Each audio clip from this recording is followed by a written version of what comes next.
வணக்க நண்பர்களே, இது உங்களுடைய அன்பில் நம்ம சக்தி யூடியூப் சேனல். இப்போ நாங்கள் வந்து பாதி தூரம் நடந்து வந்துட்டோம் பார்த்துக்கோங்க. வர வழியில் எங்களுக்கு ஒரு வண்டியில் நிறைய பசங்க வந்து சாப்பாடு கொடுத்தாங்க. எங்கள் ஊர் பசங்க தான் சப்பாத்தி கொடுத்தாங்க. அதை எல்லாத்தையுமே எடுத்துகிட்டு வந்துட்டு இங்கே நாங்கள் போன வருஷம் ஒரு கோயிலில் இருந்தோம். அதே கோயிலில் வந்துட்டோம் பார்த்துக்கோங்க. இதில் உட்காந்து என் அண்ணன் பிள்ளைலையும் அக்கா பிள்ளைல அதுக்கப்புறம் எங்கள் ஊருக்கார பசங்க எல்லாருமே வந்து சாப்பிட்டுட்டு இருக்காங்க. எல்லோரும் ஒரு ஹை சொல்லுங்கள். ஓகே, நீங்களும் இந்த மாதிரி கோயிலுக்கு பாத யாத்திரை போகும்போது இந்த மாதிரி கோயிலேருந்து சாப்பிட்ட அனுபவம் இருந்துச்சுன்னா மறக்காமல் கமெண்ட் பாக்ஸில் சொல்லுங்கள். இந்த வீடியோ பிடிச்சிங்கன்னா லைக் பண்ணுங்கள், கமெண்ட் பண்ணுங்கள், ஷேர் பண்ணுங்கள். மறக்காமல் என்னோட சேனலை சப்ஸ்கிரைப் பண்ணுங்கள். அவன் இப்படி தான் எப்போதும் கிண்டல் அடிச்சுட்டே இருப்பான். என்ன சாப்பாடு? சப்பாத்தியா? வேறு என்னெல்லாம் இருக்குது? குருமா எல்லாம் இருக்குதா? சப்பாத்தி, வடை, குருமா.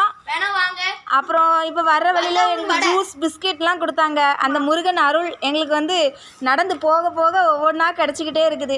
சரி, ஓகே, பிடிச்சிருந்தா லைக் பண்ணுங்கள், கமெண்ட் பண்ணுங்கள், ஷேர் பண்ணுங்கள். மறக்காம என்னோட சேனலை சப்ஸ்கிரைப் பண்ணுங்கள். நன்றி.